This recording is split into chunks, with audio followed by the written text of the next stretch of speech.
그렇다면은 이제 근로자성에 대한 지표를 살펴봤는데 그래도 포섭이 안 되는 사람들이 있을 겁니다. 그죠? 그렇다면은 그러한 분들에 대해서는 어떻게 보호할 것인가에 대한 고민이 있는 거예요, 또. 그래서 그런 대상자를 그런 분들에 대해서 한번 살펴보는 시간이 될 것 같아요. 제목을 임의가입 대상자라고 했는데 이게 무슨 의미냐면 근로자는 당연가입이죠. 당연가입. 당연가입이라는 건 뭐냐면은 보험 가입 사업주 입장에서는 산재보험료를 납부하지 않더라도 신청 이제 신고를 안 하더라도 사업 성립 신고를 안 하더라도 이미 당연히 근로자는 적용받는다라는 의미예요. 그 얘기는 나중에 따라 해줄게요. 그에 이제 대비되는 개념으로서 의무 가입은 내가 신청이란 행위를 통해서만 비로소 그 자격을 획득할 수 있는. 당연 가입에 비해서 조금 번잡스럽죠. 힘들고.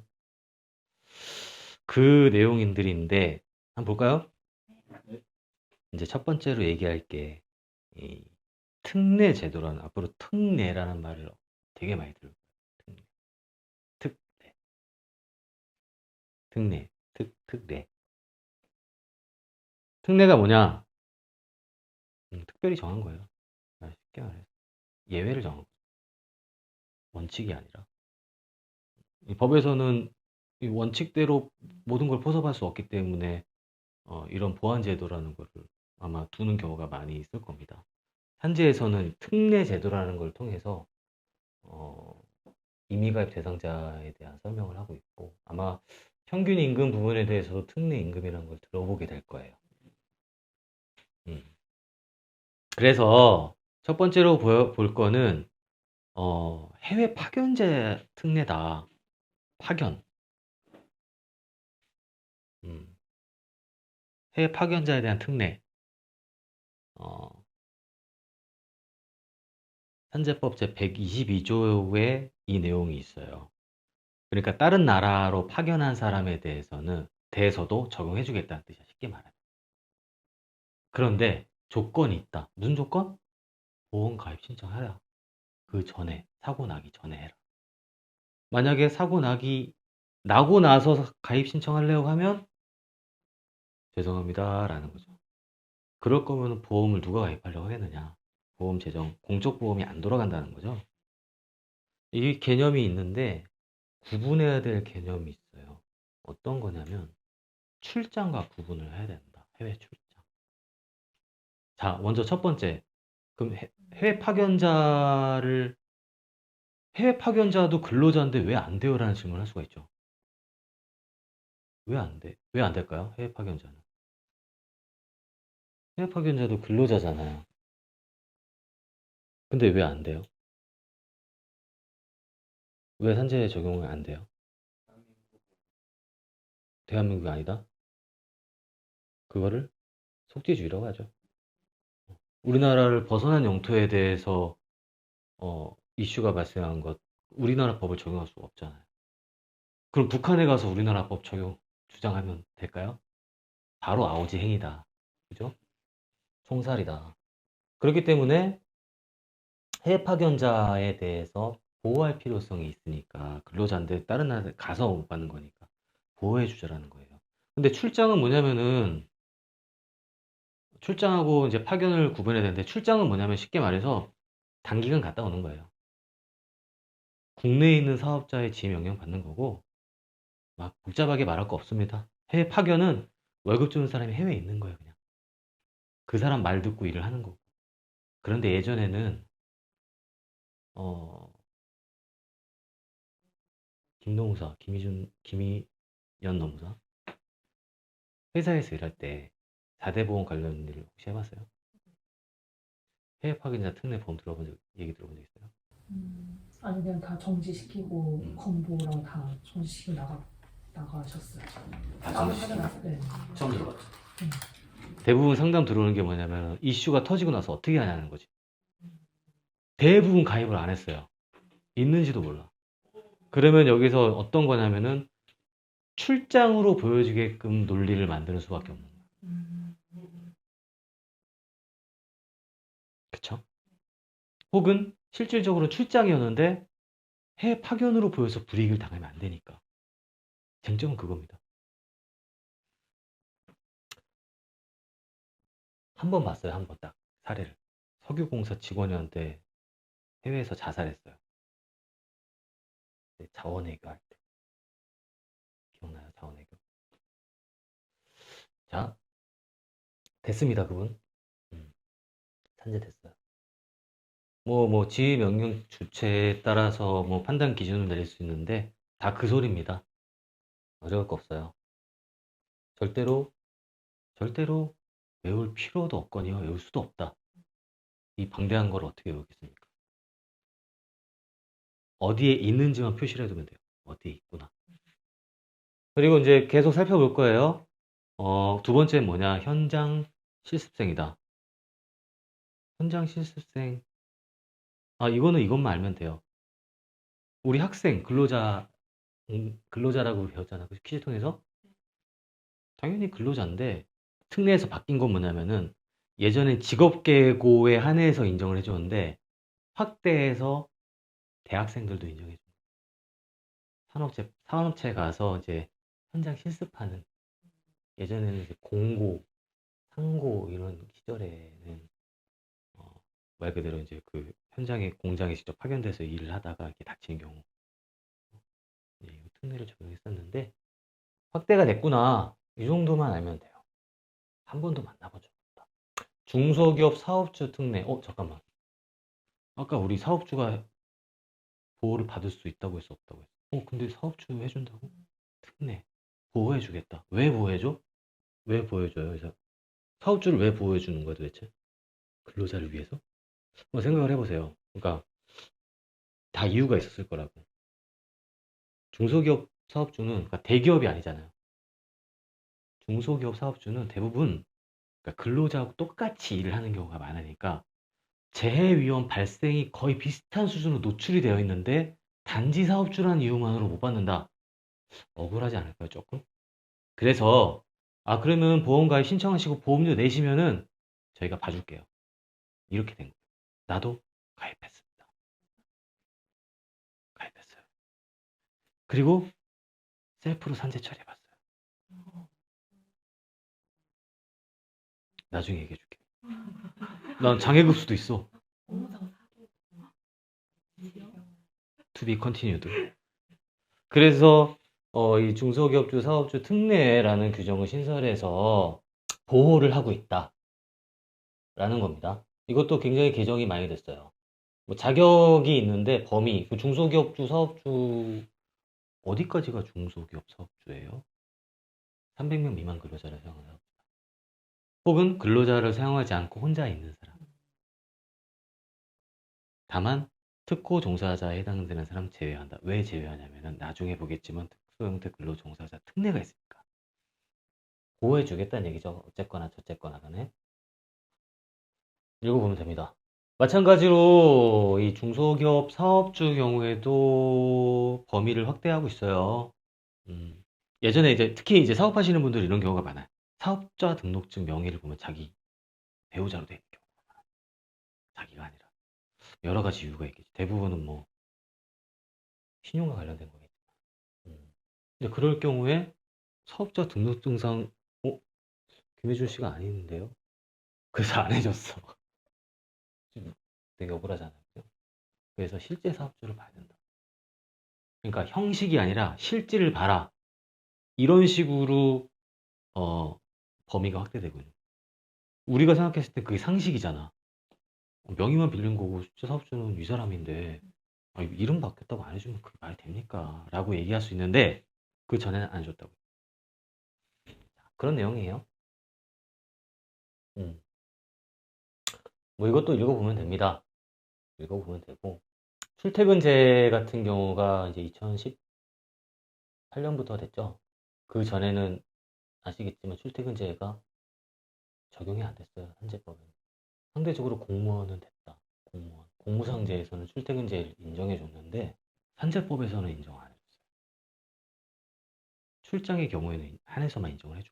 그래서 그때도 출퇴근이 아니라 출장이었다라고 주장을 하는 경우가 많았죠. 하지만 두 번의 이제 헌법재판소 세 번째 가서 뒤집어졌죠, 이게. 헌재에서 이거 헌법 불합치다. 이유 없이 차별하는 거다. 참고로 이건 내 학사 논문이었는데, 석사 논문. 이게 바뀔 줄이야. 그때는 안 됐었거든요. 나 문제 있다고 분명히 교수한테 얘기했는데 교수한테 혼났어. 이거 안 되는 거야. 보고 있나? 자, 그래서 출퇴근제, 중소기업주, 사업주도 마찬가지로 출퇴근제가 적용되겠죠. 다만, 이 업무의 특성이 있는 거야. 뭐냐면은, 개인 택시 하시는 분들.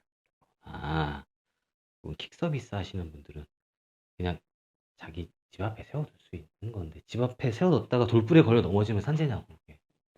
그런 거예요. 그러니까, 출퇴근제를 인정해주는 논리는 뭐냐면은, 이것도 지침이 있어요. 방대한 지침. 어떤 사실관계에서 어떻게 인정을 해주고 뭐는 안 해주냐가 있어요. 다. 핵심만 얘기하면은 경로상의 이탈 없이 순로의 이탈 없이 그 행위에만 충실했을 경우 게다가 그 범위가 사업주의 지배관리 본인의 지배관리 영역이 아닌 곳에서 났을 경우에 한해서 산재를 인정해 주는데 이런 직업을 가지신 분들은 솔직히 말해서 퇴근하고 주차해 놓고 자기 집까지 가는 경우는 자기의 책임 범위 하에 있다는 거죠. 그런 논리입니다. 한 번도 못 봤어요. 주로 이제 이런 분들이 우리가 개인 택시, 그 다음에 퀵 서비스, 이제 뭐 버스 기사 이런 분들이 우리한테 오는 상담은 어떤 상담이냐면은 다 특성들이 있는데 뒤에서 얘기하기를 하죠. 자, 그 다음에 이제 우리가 특수 형태 근로 종사자 줄여서 특고 종사자 이거 공부 많이 했죠. 수험 할 때. 특고 종사자. 대표적인 특수 형태 근로 종사자면 누가 떠올라요? 김현우. 배달댕. 네. 김동우 씨는 누구 떠올라? 캐디. 맞아. 골프장 캐디. 자, 그런 분들이 있어요. 그런 분들이 있는데 근로자와 유사하게 일을 하는데 이분들이 근로기준법상 근로자를 이제 못 받잖아요. 그죠? 그럼 엄밀히 말하면은 산재법상도 인정을 못 받는 거예요. 왜냐하면 산재법상 근로자는 근로기준법의 근로자의 정의를 따르게 되어 있으니까. 아까 우리 살펴봤죠, 처음에? 법이 왜 상식이 아니냐? 두 번째 이유는 법은 도식이다. 마치 설계도처럼 yes or no, yes or no, AI처럼 프로그램처럼 짜져 있는 거예요. 여담이지만 공대 출신들이 또 법도 잘합니다. 어쨌든 그런데 특례를 정한 거예요.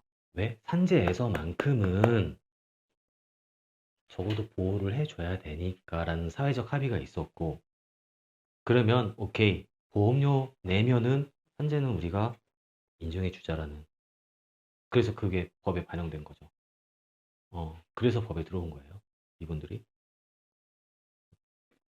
이제 97년 이후로 굉장히 많이 쏟아져 나왔죠. 이런 형태들이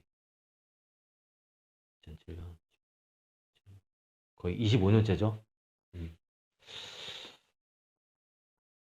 근데 무조건 다 해주는 게 아니라 조건을 달아놨어요. 또 주로 하나의 사업의 그 운영에 필요한 노무를 상시적으로 제공하고 보수를 받을 것. 또 2번 2호 타인을 사용하지 않아야 할 것. 그러니까 자기 누군가 고용해서 대타를 뛰게 하면 안 된다는 거죠. 요 1호의 내용을 우리는 전속성이라고 부르잖아요. 그렇죠? 전속성. 말 많고 탈 많은 전속성. 그래서 특고 종사자지만 전속성이 인정되어야만 그러니까 또 하나의 산을 넘어야 되는 거. 한재로 신청하기 위해서. 굉장히 어렵잖아요. 그죠? 보호해 주겠다고 하면 좀 화끈하게 보호해 주지. 자꾸 이렇게 토를 달고 막 뭐 하라고 하고 안 하라고 하고. 이게 어렵습니다. 이게 진짜 바뀌기 어려워요. 게다가 자, 그 얘기는 일단 좀 이따 하고.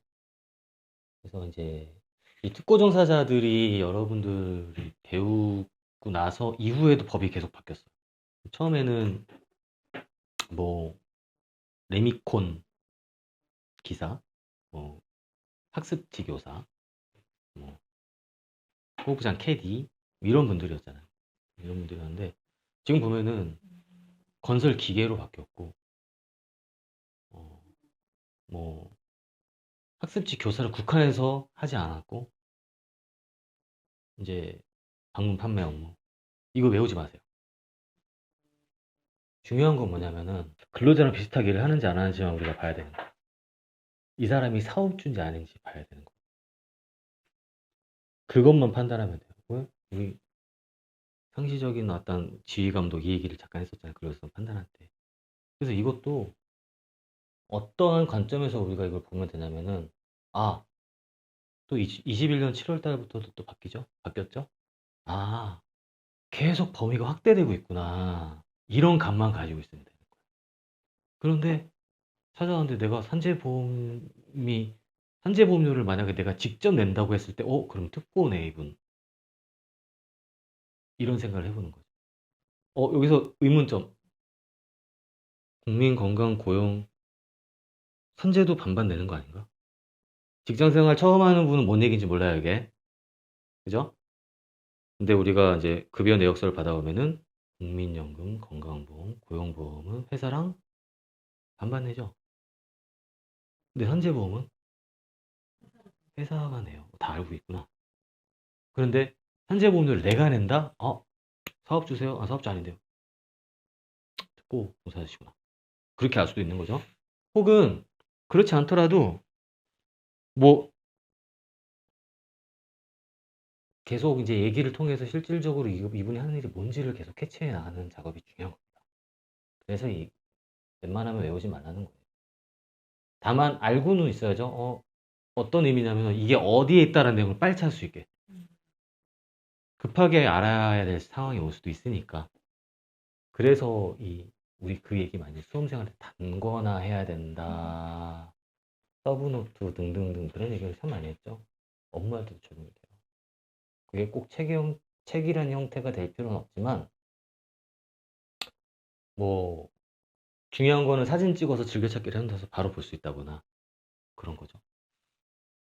클릭하면 바로 나온다거나 누르면 튀어나온다거나 이런 것들 이런 장치들이 필요하다라는 겁니다. 확대되고 있다. 건설기기 운전은 마찬가지예요. 예전에는 뭐 콘크리트 믹서 트럭이에만 해당됐는데 건설 기계라는 전반 이제 아주 넓은 범위로 확대가 된 거예요. 그렇죠? 이제 뭐 불도저부터 시작해서 타워 크레인까지 있죠. 건설 기계라는 게. 레미콘 기사 선제 적용 지침은 그냥 가볍게 읽어보세요. 이건 너무너무 실무라 지금 얘기해도 큰 의미는 없을 것 같아요. 어쨌든 핵심은 뭐냐면은 자기 일을 안 하다가 사고가 나도 보호받을 수 있다. 그 정도만. 방법이 있구나. 그때, 그때, 대표님이 이런 말씀 했구나라는 어렴풋한 기억만 갖고 가면. 그리고 재빨리 교재를 찾아보는 거. 할 수 있었네. 음. 배달 대행원, 퀵서비스. 그죠? 최근에 뭐 이런 기사도 굉장히 많이 나왔어요. 배달 대행원. 구분해야 될 거는 그러니까 그 업계에 이제 문의를 해보니까 배달대행이라는 거는 음식을 취급하시는 분들이고, 그 다음에 같은 퀵 서비스지만 서류하고 화물을 취급하시는 분은 달리 취급을 하더라고. 음식 취급하시는 분은 배달대행이라고 하고, 서류하고 화물 취급하시는 분을 퀵 서비스라고 하더라고. 같은 퀵이지만. 퀵의 정의가 뭐예요? 24시간 내 도착이죠. 24시간 내 도착. 그게 퀵이죠. 그게 아니면 택배고. 그런 정의들이 또 있어요. 처음 들었지만. 어쨌건 가볍게 보고 넘어가면 돼요, 이것도. 이제 얼마 전에 기사가 나온 게 있었는데, 그게 무슨 내용이었냐면은, 그러니까, 전속성을 충족하지 못해서 산재 적용을 못 받았다. 그런 내용이었어. 쉽게 말하면. 근데 그 전속성이라는 게 가만 들여다보니까 노동부 고시라는 게 있는데 이게 뭐냐면 아까 우리가 법 3단 구조를 보면서 시행규칙이라는 얘기를 잠깐 했었을 거야. 법이 있고 대통령이 만드는 시행령이 있고 노동부 장관이 만드는 시행규칙이 있는데 그거 말고도 노동부 장관이 만드는 지침이라고 보면 돼요. 고시. 이 전속성 퀵서비스 직종에 대한 전속성 판단을 노동부 고시로 만들어 놓은 게 있는데 이걸 보면 그러니까 전속성이 구체적으로 뭐냐 이 얘기지. 뭐냐. 어, 하나의 업체에 등록돼서 그 업무만 수행하는 사람이거나 부분적으로 다른 업무도 하는데 조건이 있다. 근데 그 조건은 근로복지공단이 조사해서 별도로 정하는데 그걸 봐야겠죠, 그러면. 도대체 뭐냐? 주로 대부분은 여기에 해당되는 사람들이겠죠? 어떻게 하나의 업체만 등록돼서 했겠어? 배민도 하고 여기요도 하고 다 해야 되잖아. 이거는 근로복지공단이 말한 그 공고 내용이에요. 그래서 소득은 이 정도가 돼야 되고, 적어도 그 월 몇 시간 정도의 근로 시간을 채워야만 주로 하나의 사업장에서 하고 부분적으로도 다른 사업장이 하지만 전속성이 있는 걸로 간주한다는 거. 거꾸로 요 기준에 미달한다면 전속성 인정이 안 되므로 특허 종사자라 하더라도 현재를 인정할 수 없다라는 거죠. 근데 현실적으로 봅시다. 그 PDF 단말기 보면은 배민도 있고 여기요도 있고 여러 가지가 있는데 나는 배민만 할 거야. 되겠어요, 이게?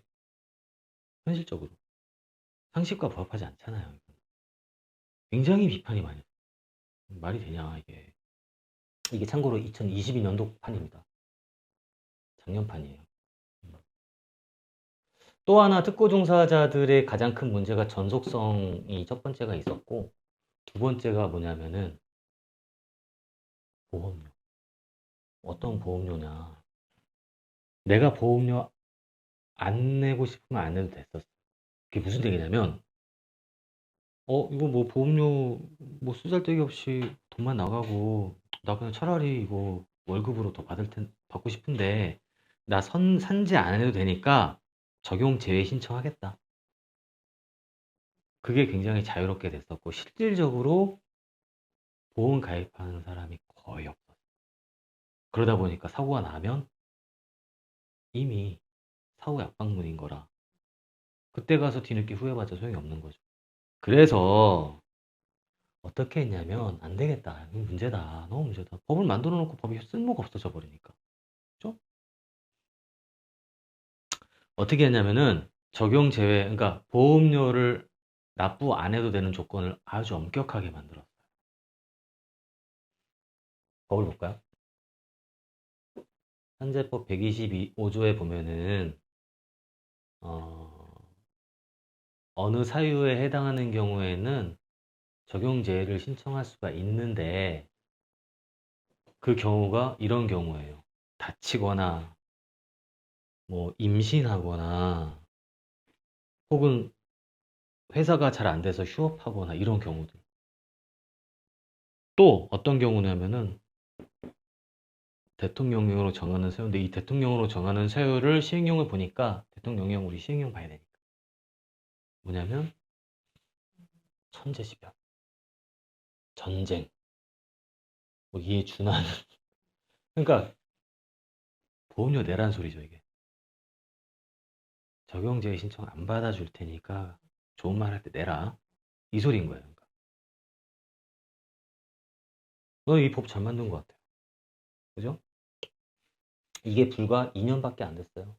개정된 게. 실질적으로 21년도 1월 5일 날 개정됐지만 시행은 7월부터 됐기 때문에 2년이 안 된 거죠. 그러면은 대체 보험료가 어느 정도길래 이렇게 안 내려고 해요. 막 그런 얘기를 할 수 있잖아. 네. 나중에 뒤에 평균 임금에서 배우겠지만 현재 보험급여를 한정하는 기준은 평균 임금. 그죠? 그러면 특고 종사자는 어떻게 할까? 노동부 장관이 고시를 합니다. 이렇게. 그래서 직종에 따라서 평균 보수를 정해놔요. 이거는 아마 그냥 정한 게 아닐 거고 노동 임금 통계를 갖고 정할 겁니다. 예. 그렇게 해서 보수를 책정하고 그에 따른 평균 임금을 산출하는 거예요. 거기에 따라서 보험료를 책정하는 거죠. 딱 보면 내가 전부 다는 안 실었는데 보험 설계사 분은 87,000원 정도 된다. 뭐 이런 얘기죠. 막 보험 설계사도 음. 실적이 높은 사람도 있고 낮은 사람도 있겠지만 다 일률적인 그러니까 거예요. 그러니까 좀 실적이 좋으신 분은 억울하겠죠.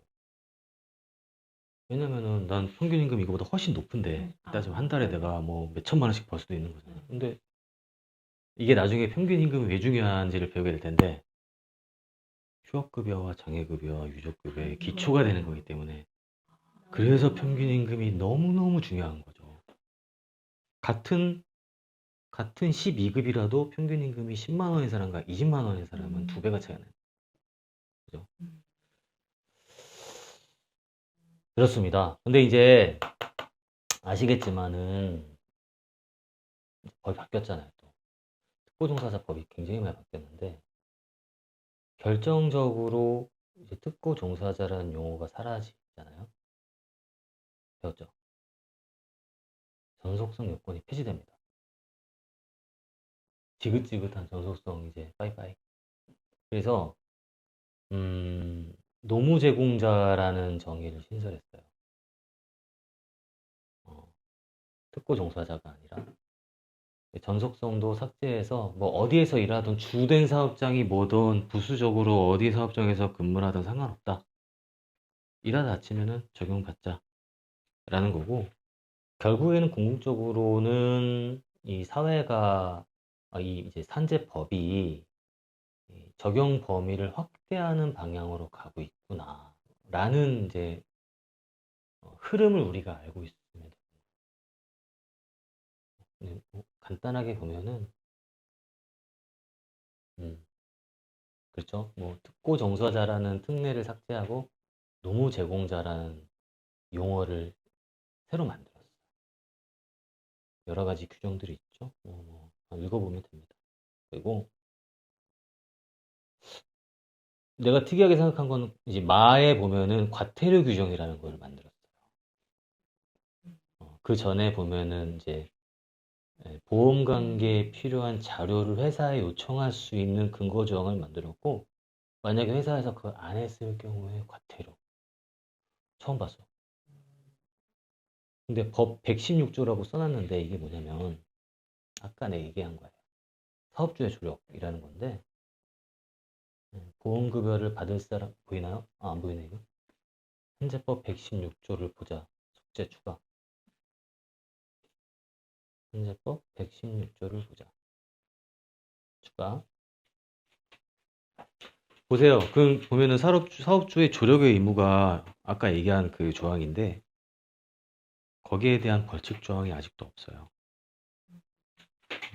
실무적으로 우리가 이제 사업주의 조력을 얻어야 되는 대표적인 사건이 뭐가 있냐면은 뇌심혈관계 과로사. 그다음에 이제 정신질병인데 그 중에서도 특히 자살 이런 것들은 대부분 자료가 사업장에 있기 때문에 그 조력을 받을 필요가 있는데 예전에는 그 부분이 지금도 그렇지만 참 어려운 부분이에요. 그 부분들이 도움을 안 주더라도 강제할 수 있는 수단이 없기 때문에 굉장히 힘들죠. 보면서 그래서 이렇게 바뀌었어요. 이게 올 7월부터 시행이 될 겁니다. 그래서 우리가 올바른 제대로 된 업데이트된 정보를 가지고 상담을 해야겠죠. 여기 보면은 법 시행 이전에 보조사업장에서 사고를 당한 경우에도 보상받을 수 있게끔 규칙 규정을 뒀다. 그분들도 보호할 수 있게 해준 거죠. 예를 들어서 지금 사고 났다. 배민 말고 요교하다가 사고가 났다. 지금 3월 8일 7월달 이후에는 보호받을 수 있다. 아까 한 얘기인데 이건 바이블이 아니에요. 바꿔나갈 수 있는 거예요. 계속 시대에 따라서 상식이 변하고, 삶이 기준이 달라지고, 여러 가지 것들이 변화하는데, 어떻게 법이나 지침, 행정해석이 그대로일 수가 있겠어요. 이거를 맹신하고 절대적으로 판단해서, 아, 이건 안 되니까 그냥 가십시오. 라고 상담하는 것보다는 한번 같이 고민해 봅시다. 지금은 어려운데, 이거 장기전으로 각오가 돼 있으시면 한번 가봅시다. 그렇게 얘기해